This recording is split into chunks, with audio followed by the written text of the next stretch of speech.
Okay. Hi, everyone. My name is Nina. I'm a software engineer on the Facebook networking team, and I work on the FBOSS software. I know the talk said that Pablo would be here as well, but unfortunately he's not well, so you just have me today. I'm going to talk a bit about how we run a hybrid network at Facebook, as well as the ways in which we've operationalized FBOSS to fit into our existing production network. So most of us here have some idea of what it takes to run a network. So I'm going to talk a bit about how we run a network at scale at Facebook. At Facebook, we've almost always had a network of different devices from different vendors in different roles with different requirements. Regardless of this, they all have to support a number of operations and go through the same sort of phases during their life cycle. This includes things like updating their software and applying configs. And this is an example of a pretty standard way that most vendors provide in order to apply configs. So to go through this, you basically get an image from the vendor, you flash the switch with this image, and that basically removes everything that was there before, which means you obviously can't be serving traffic at the same time. At Facebook, we generally prefer for our devices to not just kind of drop off the network all of a sudden. So we want them to disappear as gracefully as possible, which means no drop packets and no unnecessary disruption. And in order to do this, we go through a process called draining. For something like a top-of-rack switch, this basically involves using automation to remove all of the services running on the hosts in the rack, so that we have nothing left that is sending or receiving packets, and it's safe to operate on the device. This is actually much easier for chassis switches higher up in our network layers. Here, we can just change the BGP policies. And this ensures that when these devices are removed, there's as little disruption as possible. And we're able to kind of continue on with the rest of the network as unaffected as possible. And then, of course, once maintenance is done or updates have been finished, we have to do the reverse and bring this device back online. Once we do this, we bring it back, we do a bunch of connectivity testing, we make sure that everything looks the way it should, that things are operating the way we expect, and then we change the BGP configs again, and traffic comes back to the devices. And these sort of updates happen pretty infrequently, maybe once a year. And as you can see, they require a fair amount of time and coordination in order to perform. We also need to be able to kind of actually see what's going on in these switches, so examining the switch state itself. And this can be done by humans or via automated systems. However, as I mentioned, we have a lot of devices from a lot of different vendors, and each of these has their own kind of flavor of CLI, which means that we've had to build an abstraction layer over this. We recently open sourced the Facebook Command Runner, or FCR for short, and this provides a single unified interface to run commands on any sort of device. So it abstracts away the specifics of the various vendor implementations so that network operators have a single way to do whatever they want on these devices. And of course, we don't just access this sort of data manually, we also have automated systems being keyed off this sort of information. Which brings us on to the next stage in a device life cycle, which is, of course, when things break. Typically, we'll be able to tell something is wrong by looking at the various metrics that we get from information being pushed off these devices. And when something goes wrong, this will raise some sort of alarm or alert, which will go to a human somewhere, who will then have to kind of debug what's wrong with the device and either fix it if it's possible or replace whatever faulty hardware there might be. And this works great if you only have a couple of devices in your network. However, with a very big network like that of Facebook's, this quickly becomes pretty unmanageable pretty fast. And the bit that isn't scaling here is the bit with the humans in it. So we went ahead to try and remove humans from this equation and instead automate the classification and remediation steps in our network. So we use a service called FBOSS, or the Facebook Auto Remediation Service. And this allows us to define various metrics or alerts that we're interested in watching, things like the number of packets egressing or ingressing and that sort of stuff. And when we detect a problem there, it kicks off a set of steps that we've provided in order to classify what the issue is. Once the issue has been classified, we then have various operations that get kicked off, which can then remediate the devices. And all of this gets done without human involvement. And for the case where we don't know what's happening, we're also able to escalate all the way up to an actual human to look at this sort of thing. And this is another place we use draining extensively, because we often have cases where switches are not completely down, but instead are running in some sort of degraded state. In this case, our automation allows us to drain them as soon as the issue appears, fix the issue, and then undrain them again. All of this happening without human involvement, kind of constantly going on through the whole network. So this has been a bit of a whirlwind tour through some of the aspects of managing our overall hybrid network. But you'll notice that I haven't yet actually mentioned anything about Wedge or FBOSS in particular. So let's take a look at that. What does it mean to run a device like Wedge and FBOSS in a network at the scale of Facebook's? A quick recap on what Wedge and FBOSS actually are for anyone who isn't familiar. Wedge is our board, and it consists, on it we have a Broadcom ASIC, a BMC, and a microserver. Running on the microserver, we have our standard distribution of Linux, and in fact, this microserver looks a lot like our production servers, and that's by design. Running on the microserver, we have an implementation of the BGP protocol, which feeds root information into the FBOSS agent, which in turn takes that information, as well as a bunch of configuration options and that sort of thing, and programs this down into the ASIC. We have gone through a couple of kind of device families with this. This is our top of rack switch. It's our 100 gig version, Wedge 100. We then moved on to a chassis switch, which consists of 12 wedges kind of cabled together. In this case, this is an image of Backpack. And as we announced yesterday, and we have one in our booth, we have the fabric aggregator, which is our latest kind of chassis switch minus the actual chassis, and consists of 24 Wedge 100s all cabled together. And it's worth mentioning that all three of these devices run exactly the same FBOSS software, the same version, the exact same software. They run at different places in the network and have different capabilities and different requirements, but they all run exactly the same version of software. So just like any other device, they have to support various kind of operations while running in the network. Some of these are very easy. We can just plug into the existing kind of flows there already are. So we have FBOSS support and FCR. People don't have to know what device they're running on. They can use FCR and it'll run commands on an FBOSS device. We use FBAR and other remediation services, and FBOSS again just plugs straight into this and can start making use of it. What is very different when comparing traditional vendor devices and FBOSS devices is how we do updates and config changes.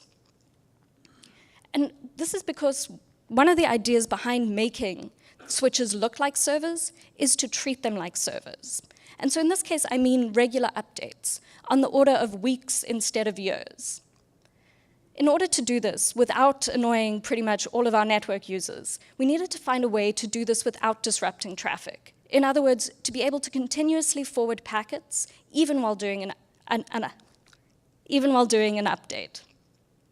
So you may be asking, why do we need to bother with this? Why can't we just kind of drain the device, do the update, and undrain? Like, I've gone through that whole procedure, wouldn't that be much easier? And it would, but unfortunately, we have no redundancy at the top of rack layer. And the majority of our FBOSS devices are, in fact, top of rack switches, which means in order to drain these, we have to coordinate with service owners, so all the people running services on the servers underneath the rack. And that sort of thing is very slow, painful, requires a ton of patience, and most of all, time.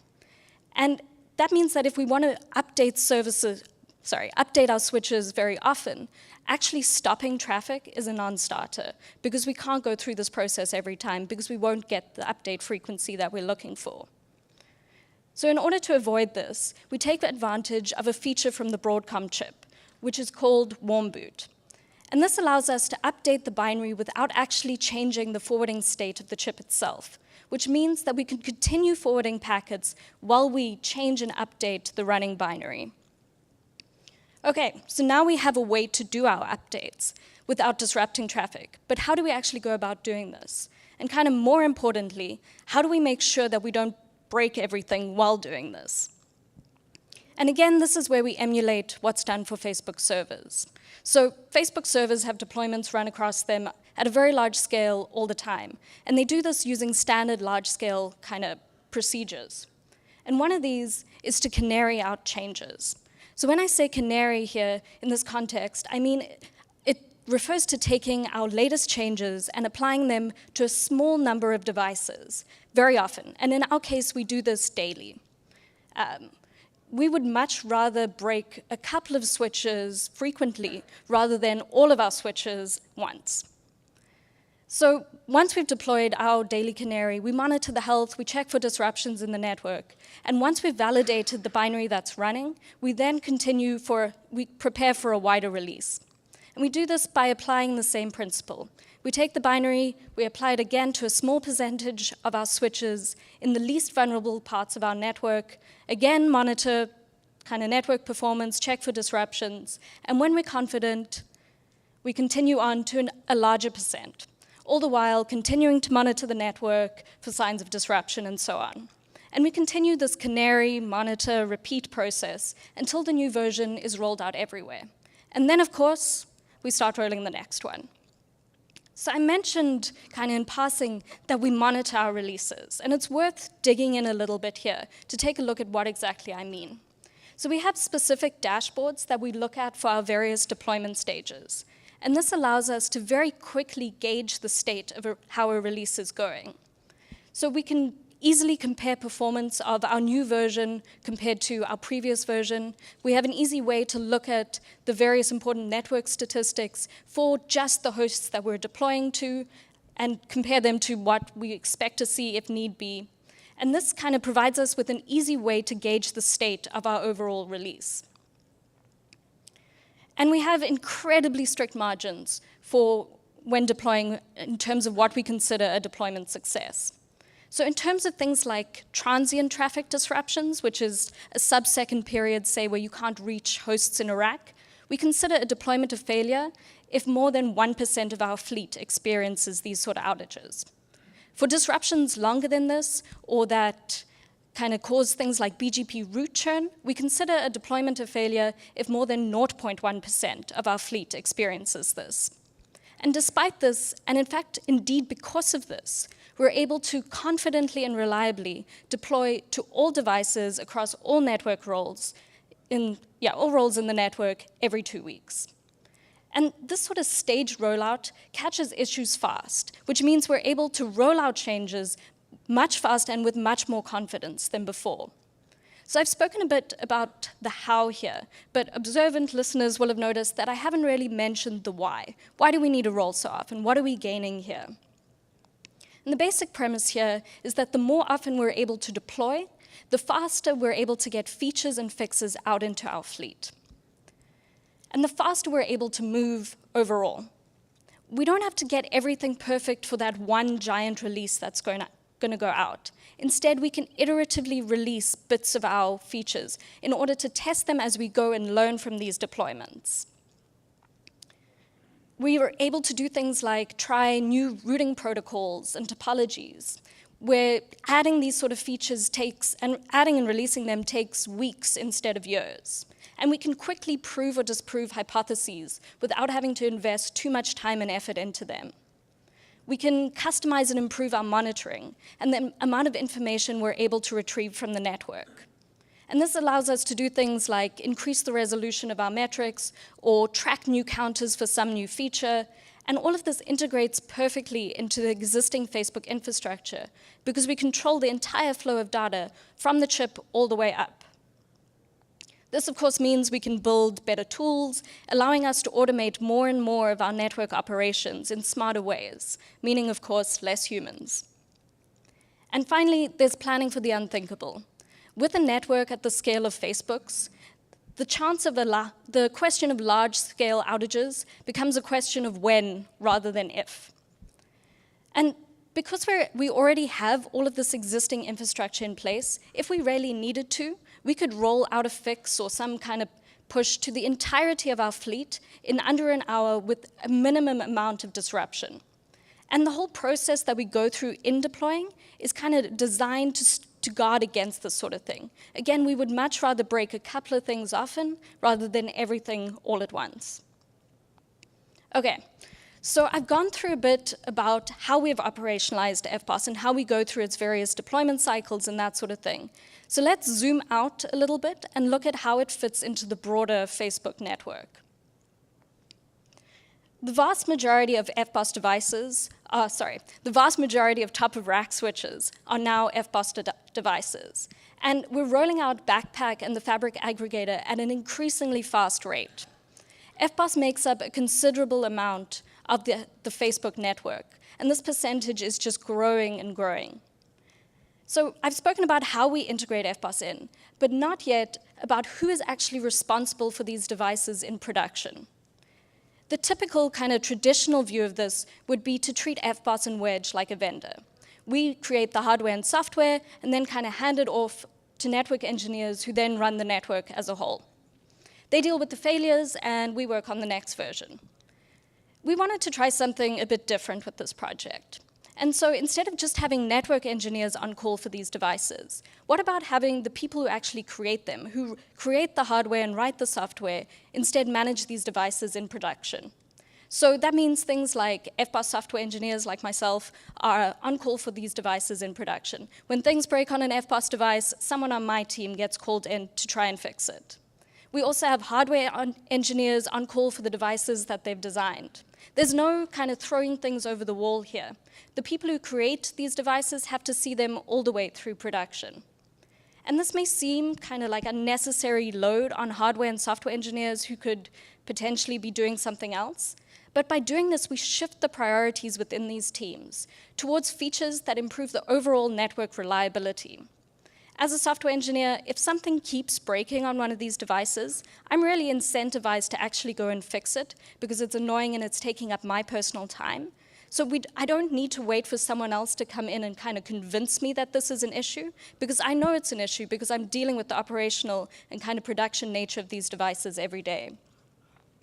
And all this leads to far more stable devices, which in turn helps us to move faster with more confidence and kind of continue to grow the network in order to meet the scaling demands of the Facebook ecosystem.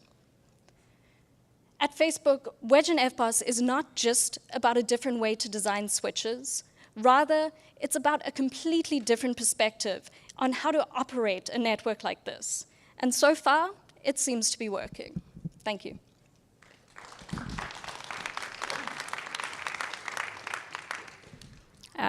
Questions, if people have.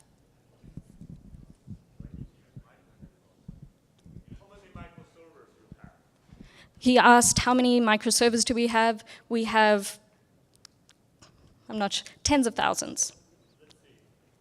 How many microservers control top-of-rack switches? So we have one microserver per top-of-rack switch. So one server for each switch? Yeah. And One are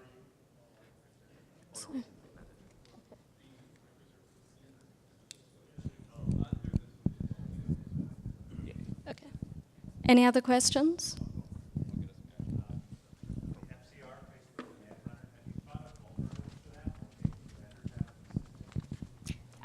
You know, that would be amazing. Hey, Nina, do you mind repeating the question? Sure. If I can't get the mic too. Sure. So the question was, for things like FCR, the Facebook command runner, have you thought about alternatives like getting vendors to have consistent command line interfaces? And that would be amazing, but I think it is probably easier for us to create this sort of abstraction than get vendors out there to agree on one standard way, especially because these kind of CLIs have a long history and people are already used to them and that sort of thing. So FCR actually looks a lot like existing vendor CLIs. It's not quite the same, but it looks there so that it's easier for people with existing network experience to easily pick up how to use it. Once Wedge and FBOSS take over, then does FCR go away?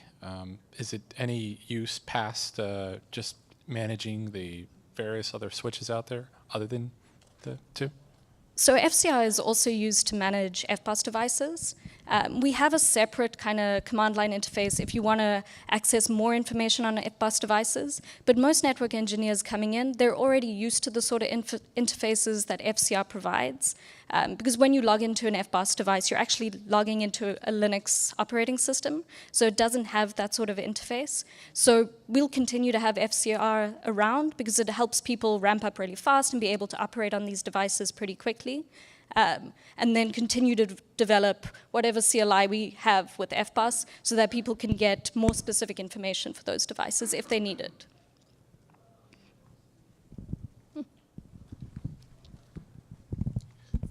Thank you. I noticed that you use OpenNSL versus the complete Broadcom SDK. Is there anything that you're missing, or how do you get around these limitations? So we have an internal and external version. So we've open sourced FBOSS. Unfortunately, we can't open source the bits that Broadcom hasn't open sourced. So our open source version uses OpenNSL. Internally, we use the proprietary version. Yeah. But I think they have very recently open sourced everything. So we're moving to the newer versions of OpenNSL now. Okay. My question is similar. So FBOSS runs on OpenNSL, and OpenNSL probably now is only supported by Broadcom. Do you have support for ASIC from other vendors? Not currently. Okay. One more question. Sorry. So how does FBOSS handle the telemetry? So I said you could monitor almost everything. So what is the channel you collect all the information through SMP, CLR, or some other channels? So because we're running on what looks like a Facebook server, we're able to make use of a lot of the existing infrastructure. So we have at Facebook various daemons that run on our kind of Linux-based operating systems in order to stream data off or collect metrics and that sort of thing. So this is actually all done over Thrift RPCs. Thrift is kind of Facebook's version of an RPC framework. And because it's a server, we don't have to use specific protocols that are more common on network devices. We can use whatever we want, so we use Thrift. Okay, this will be the last question. Hi, what's the head count to do this? The hardware team is maybe like 10 people. The FBOSS core team is 6 people. And then there are people who work on the BMC as well as the operational aspects. It's a pretty small team. I would say like under 30 or 40 people. Thank you. All right, please help me thank Nina.